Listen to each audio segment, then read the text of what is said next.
ko. Kamusta kayo dyan? So ngayon nagpiprepare ako ng mga gamit ko, mga contractor na kaakyat dito sa Panpo bukas. Sila yung mga nagtatrabaho sa labas, which is they call them sa rock climber. So tinatawag sila na rock climber. So sila yung magtatrabaho sa labas dahil so actually tapos na din naman ako. So itatali ko na lang. Ito sila, napakarami. Yan. So yan boss. Dahil mangangatok sila, gamit nila ere. Mga gamit nila. Ayan mga pangatok.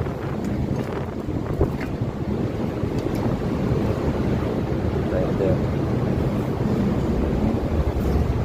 Mga gamit nila. Libre.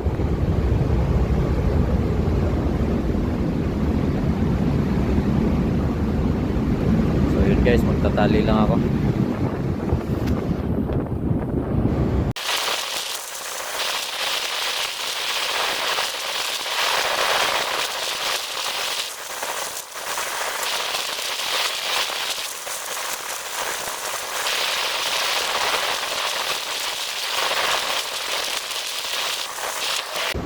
So yun Migo, gusto natin secure yung mga gamit. Something tali lang kasi mahangin. Kita nyo naman.